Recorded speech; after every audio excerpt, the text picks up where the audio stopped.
नमस्कार दोस्तों, मैं डॉक्टर रावत चौधरी आप सभी का मेरे YouTube चैनल में हार्दिक स्वागत करता हूं। फ्रेंड्स, आज हमने एक बहुत इंपॉर्टेंट टॉपिक लिया है, एक ऐसी बीमारी जिसके पेशेंट आप कह सकते हैं ऑलमोस्ट आज के टाइम में हर घर में देखने को मिल जाएंगे। आज हम बात करने वाले हैं हाई ब्लड प्रेशर के बारे में, और उसमें भी हम लोग बात करने वाले हैं क्या हाई ब्लड प्रेशर रिवर्स हो सकता है। यानी अगर आपको एक बार हाई ब्लड प्रेशर की बीमारी हो गई है या उसकी दवाई शुरू हो गई है तो क्या आप उसको ठीक कर सकते हैं, क्या आपकी मेडिसिन जो है बंद हो सकती है। ये एक ऐसा क्वेश्चन है जो बहुत से लोग क्लिनिक पे आके और पूछते हैं कि सर मेरे को high blood pressure recently diagnose हुआ है या मैं कुछ समय से ब्लड प्रेशर की मेडिसिन ले रहा हूँ, तो क्या मेरी मेडिसिन बंद हो सकती है। फ्रेंड्स, यहाँ अच्छी बात यह है कि ये बिल्कुल हो सकता है। यानी अगर आपको हाई ब्लड प्रेशर की प्रॉब्लम है तो उसकी आपकी जो मेडिसिन है वो आप बिल्कुल बंद कर सकते हैं। अगर आप कुछ अपने आप में चेंजेस करें तो आपको अपनी लाइफ स्टाइल में कुछ चेंजेस करने होंगे, आपको अपने डॉक्टर साहब के गाइडेंस में रहना होगा, आपको उनके गाइडेंस में अपनी लाइफ स्टाइल और कुछ मेडिसिन, होम्योपैथिक मेडिसिन है जिसकी हम लोग बात करने वाले हैं। अगर इन दोनों का आप अपना ध्यान रखते हैं तो डेफिनेटली आपकी हाई ब्लड प्रेशर की जो मेडिसिन है वो आप बंद कर सकते हैं। लेकिन एक बार मैं फिर आपको कह दूं, प्लीज इसमें आप सेल्फ डिसीजन नहीं लें। अगर आप सेल्फ डिसीजन लेके और मेडिसिन बंद कर देंगे तो उसके बहुत सीरियस कॉम्प्लिकेशंस भी अपने को देखने को मिल सकते हैं। सबसे पहले हम लोग समझने की कोशिश करें कि हाई ब्लड प्रेशर की शिकायत होती क्यों है, क्या कारण होते हैं कि आजकल जैसा मैंने बात की हर घर में जो है आपको हाई ब्लड प्रेशर के पेशेंट्स देखने को मिल जाएंगे। कि पहले काफी एक बड़ा एज ग्रुप होता था, ऑलमोस्ट 50 प्लस का एज ग्रुप, जिसमें हाई बीपी के पेशेंट्स होते थे। लेकिन आजकल बिल्कुल यंग एज ग्रुप के अंदर आप देखेंगे 20s में, 30s के अंदर बिल्कुल यंग एज ग्रुप के लोग हैं जिनको हाई ब्लड प्रेशर की प्रॉब्लम्स आ रही है। फ्रेंड्स, अगर हम हाई ब्लड प्रेशर के कारण को समझ लेंगे तो वापस हमें यह भी समझने में आसानी होगी कि इसको ठीक कैसे किया जा सकता है। कारणों की हम बात करें तो बहुत ही बड़ा आजकल कारण देखने को मिल रहा है वो स्ट्रेस, एंजाइटी। आज के टाइम में आपको देखने को मिलेगा कि स्ट्रेस और एंजाइटी इतना कॉमन हो गया कि हर कोई कहीं ना कहीं जो है स्ट्रेस में ही है, मानसिक तनाव में ही है। हर टाइम जो है कुछ ना कुछ दिमाग में थॉट्स चल रहे हैं, कोई ना कोई प्रेशर के अंदर सभी घूम रहे हैं। तो इसके कारण जो है हाई ब्लड प्रेशर के केसेस बहुत ज्यादा बढ़ गए। जब आप स्ट्रेस में हो, जब आप एंजाइटी में हर समय, जब आप मेंटली फ्री नहीं है, जब आप रिलैक्स नहीं फील कर रहे हैं, तो आप समझ सकते हो कि आपकी जो नींद है उसकी क्वालिटी अच्छी कैसे हो सकती है। यानी अगर आपकी नींद भी अच्छी नहीं हो रही है, नींद अच्छी से मतलब यह है कि आप बेड में गए, आप सो रहे हैं, लेकिन अगर आपकी 7 से 8 घंटे की एक अच्छी साउंड स्लीप जो है हम कहते हैं होनी चाहिए। अगर 7-8 घंटे नहीं हो रहा तो मिनिमम आपको 6 to 7 आवर्स का तो एक साउंड स्लीप होना ही चाहिए। अगर लंबे समय तक आप एक अच्छी नींद नहीं ले रहे हैं या मानसिक चिंता से, स्ट्रेस के कारण आपकी नींद बार बार डिस्टर्ब हो रही है, आपकी नींद जो है रिफ्रेशिंग नहीं है, तो उसके कारण भी आगे चल के आपको हाई ब्लड प्रेशर के जो है होने के चांसेस पूरे हैं। एक उसके साथ देखने को मिलता है कि आजकल फिजिकल एक्टिविटी जो है ज्यादातर लोग करते ही नहीं। जब आप फिजिकल एक्टिविटी नहीं कर रहे हो तो नेचुरली आपकी बॉडी के अंदर जो है एक्स्ट्रा फैट्स या आप कहेंगे ओबेसिटी, आपको जो मोटापा है वो धीरे धीरे बढ़ने लगेगा। और ओबेसिटी या मोटापा आप कहें ये एक बहुत ही बड़ा कारण बनता जा रहा है जो आजकल हाई ब्लड प्रेशर के लिए देखा जा रहा है। नेक्स्ट हम बात करें ईटिंग हैबिट्स। हम सब जानते हैं कि आज के टाइम में जितनी ईटिंग हैबिट्स पहले अच्छी होती थी, आज के समय में उतनी अच्छी ईटिंग हैबिट्स नहीं है। आजकल हमारा जो यूथ है वो ज्यादातर घर पे खाना कम पसंद कर रहा है, बाहर का खाना ज्यादा पसंद कर रहे हैं। उसी तरह से बाकी लोग भी जो है वीक में 1 से 2 बार जो है शहरों के अंदर पर्टिकुलरली जो है बाहर का खाना खा रहे हैं। खाने के अंदर आप पर्टिकुलरली आप देखेंगे अगर आप फास्ट फूड्स खा रहे हो, फ्राइड फूड आइटम्स खा रहे हो, आप किसी तरह के जंक फूड्स वगैरह खा रहे हैं, बहुत ज्यादा ऑयली फूड है, फैटी फ्राइड है, वो फूड्स आप ले रहे हैं, पैक्ड फूड आइटम्स ले रहे हैं। इसी तरह से आप स्मोकिंग कर रहे हैं, नॉनवेज बहुत ज्यादा ले रहे हैं, आपका अल्कोहल कंजप्शन बहुत ज्यादा है। तो ये भी सारे कारण हैं जिसके कारण आपको ओबेसिटी बढ़ेगी और आपको हार्ट से रिलेटेड डिजीजेज बढ़ने का काफी ज्यादा चांसेस होगा और नेचुरली आपका हाई ब्लड प्रेशर के केसेस बढ़ जाएंगे। नेक्स्ट हम बात करें तो आजकल बहुत कॉमन प्रॉब्लम देखने को मिल रही है, किडनी से रिलेटेड जो है डिजीजेस काफी ज्यादा देखने को मिल रही है। तो अगर आपको कोई किडनी से रिलेटेड प्रॉब्लम है तो भी आपको हाई ब्लड प्रेशर की प्रॉब्लम हो सकती है। अगर आपका कोलेस्ट्रॉल लेवल हाई रहता है तो उसके कारण भी जो आपको हाई बीपी हो सकता है। कई बार इसमें जेनेटिकली भी देखने को मिलता है, मतलब वो लोग जिनमें अनुवांशिक है, हेरिडिटी है, अगर आपके पेरेंट्स हैं उनको हाई ब्लड प्रेशर की शिकायत रही है तो उसके कारण भी काफी बार देखा जाता है कि जो नेक्स्ट जनरेशन है उनके जो बच्चे हैं उनके अंदर भी हाई ब्लड प्रेशर की दिक्कत देखने को मिल सकती है। अब हम बात करें इसको कंट्रोल कैसे करें। ये तो हो गया कि भाई हाई ब्लड प्रेशर है, अब इसको कंट्रोल कैसे करें।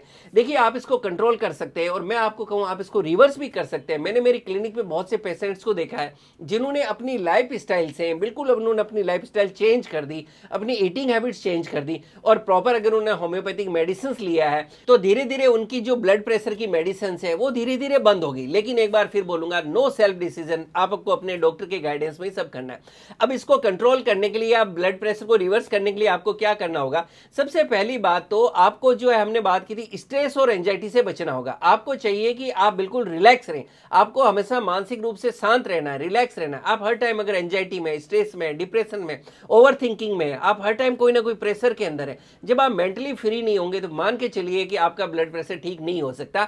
तो बहुत जरूरी होता है कि आप अपने आप को जो है मानसिक तनाव और चिंता से दूर रखें और इसी के साथ में ओवर थिंकिंग से भी आप बचें। ये भी एक बहुत बड़ा कारण है आज के टाइम में देखने को मिल रहा है। इसके लिए आप मेडिटेशन की हेल्प भी ले सकते हैं। नेक्स्ट हम बात करें तो नींद। बहुत जरूरी होता है कि आपका जो स्लीप है वो एक अच्छी स्लीप, और मिनिमम आप 7 घंटे की तो कम से कम हर आदमी को कोशिश करना चाहिए कि आपकी एक साउंड स्लीप होनी ही चाहिए।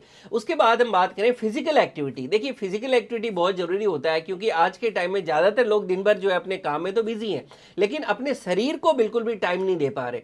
तो ये जरूरी हो जाता है कि मिनिमम जो है 1 घंटे से लेकर, अगर आप ज्यादा दे सकते हैं 1.5-2 घंटा तो बहुत अच्छी बात है, अदरवाइज 60 मिनट्स या बोले 1 घंटा मिनिमम आपको फिजिकल एक्टिविटी जरूर करना चाहिए। उसके अंदर आप ध्यान रखें कि आप वॉक करें, आप स्विमिंग वगैरह कर सकते हैं।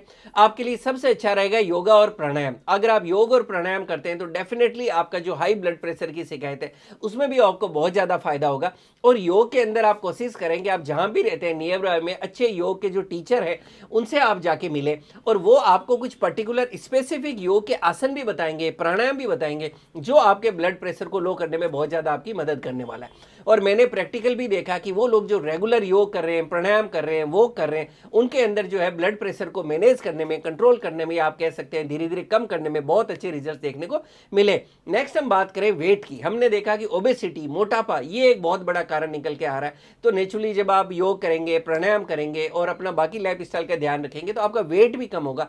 और आप देखेंगे जैसे जैसे धीरे धीरे आपका वेट कम होता जाएगा तो आपका ब्लड प्रेशर है वो भी कंट्रोल होने लगेगा। और अब हम बात करें डाइट की, तो डाइट का बहुत ही इंपॉर्टेंट रोल होता है हाई ब्लड प्रेशर के अंदर। आपको कोशिश करनी चाहिए कि आपका एटलीस्ट 50% ऑफ डाइट जो पूरे दिन की होती है वो फ्रूट्स की हो, वेजिटेबल्स की हो, जूसेस की हो, सलाद की हो। एटलीस्ट मैं एडवाइस करता हूं कि 50% आपका जो दिन भर का डाइट है वो इसी से होना चाहिए, बिल्कुल रॉ, बिल्कुल कच्चा। उसमें फ्रूट्स लें, आप जूसेस लें, सलाद लें। ये आप जितना ज्यादा लेंगे तो नेचुरली आपकी बॉडी के अंदर उतना ही तेल है, मिर्च मसाला है, मैदा बेसन है, ये चीजें कम जाएगी। और आप जितना इनको ज्यादा लेंगे उतना ही आप देखेंगे आपके ब्लड प्रेशर को कंट्रोल करने के अंदर हमें और ज्यादा मदद मिल रही है। और आप कोशिश करें किसी तरह के तेल, मिर्च मसाले वाली चीजें, फैटी फूड्स है, फ्राइड है, फास्ट फूड्स है, इस तरह की चीज़ों को आप अवॉइड करें। इसी के साथ में अचार है, नमकीन है, एक्सेस ऑफ जो नमक है वो आप अवॉइड करें। आपको नॉनवेज को अवॉइड करना है, एल्कोहल को अवॉइड करना है। इन सारी चीज़ों को जब आप अवॉइड करेंगे तो आप देखेंगे कि आपके ब्लड प्रेशर को कंट्रोल करने में मदद मिल रही है। आप अपने शरीर में अपना आप एक बेटरपन है वो आपको लगने को लगेगा और आपका वेट है वो भी धीरे धीरे कम होने लगेगा। आप नारियल पानी ऐड कर सकते हैं। आप कोशिश करें दिन में एक बार नारियल पानी जरूर पिएं। आप छाछ है उसको भी अच्छी क्वांटिटी मिले और खूब सारा पानी भी पिए, अपनी बॉडी को हाइड्रेटेड रखें। इससे आप देखेंगे कि धीरे धीरे आपका जो ब्लड प्रेशर है उसमें भी जो है बहुत ज्यादा आपको चेंजेस देखने को मिलेंगे। फ्रेंड्स, इन सब के साथ के अंदर होम्योपैथी के अंदर भी बहुत अच्छी अच्छी मेडिसिन आती है जो आपके ब्लड प्रेशर को रिवर्स करने के अंदर, कंट्रोल करने के अंदर आपकी मदद कर सकती है। बहुत सी मेडिसिन होती है, जैसे हम हमेशा बात करते हैं, बेस्ट ट्रीटमेंट आपके लिए वही होता है जो आप अपने डॉक्टर की गाइडेंस में लेते हो। बट आपके नॉलेज के लिए मैं आपके साथ 2 मेडिसिन शेयर कर रहा हूं जो मैंने देखा ज्यादातर केस में बहुत अच्छे रिजल्ट हमें देती है। पहली मेडिसिन है हमारी ओरममेड 30। ओरममेड 30 को मैंने देखा कि ज्यादातर केसेस में बहुत अच्छे रिजल्ट देती है। इसको 30 पोटेंसी में आप दिन में 2 बार सुबह शाम यूज कर सकते हैं। और नेक्स्ट हमारी मेडिसिन है रोल्फिया सर्पेंटिना क्यू यानी मदर टिंचर। मदर टिंचर को लेने का आप तरीका जानते हैं कि एक जो कप होता है चाय पीने वाला वो साफ सुथरा ले लें, उसमें आप 8 से 10 बूंद रोल्फिया सर्पेंटिना मदर टिंचर ऐड कर दें और उसमें लगभग आधा कप ल्यूकवार्म गुनगुना पानी डालें और सिप बाय सिप घूंट घूंट करके आप उसको सुबह शाम दिन में 2 बार ले सकते हैं। ये 2 मेडिसिन है जिनको मैंने देखा कि बहुत अच्छे रिजल्ट्स देती है। इसके अलावा भी और पर्टिकुलर जो होता है केस टू केस, आपके सिम्टम्स क्या आ रहे हैं, हिस्ट्री क्या है, उसके अलावा और काफी सारी मेडिसिन होती है जो आपके डॉक्टर आपके लिए प्रिस्क्राइब कर सकते हैं। आप उन मेडिसिन को लीजिए, अपना लाइफ स्टाइल में चेंजेस किए, ओवरवेट है तो उसको कंट्रोल करें और एक हेल्दी साउंड स्लीप लें और मेंटली रिलैक्स रहें तो आप देखेंगे कि डेफिनेटली धीरे धीरे आपका ब्लड प्रेशर कम होता जा रहा है एंड एट लास्ट कोई सेल्फ मेडिकेशन नहीं करें। अगर आपकी ऑलरेडी कोई मेडिसिन चल रही है, आप अपने डॉक्टर से बिना पूछे उसको जो है बिल्कुल भी कम नहीं करें। आपके डॉक्टर साहब जैसे जैसे आपका ब्लड प्रेशर कंट्रोल होता जाएगा, आपकी मेडिसिन धीरे धीरे बंद करते जाएंगे। एंड डेफिनेटली दोस्तों, हाई ब्लड प्रेशर को रिवर्स किया जा सकता है, ठीक किया जा सकता है, लेकिन जरूरत है तो आपके डेडिकेशन की, कमिटमेंट की और हेल्दी लाइफ स्टाइल की। Thank you.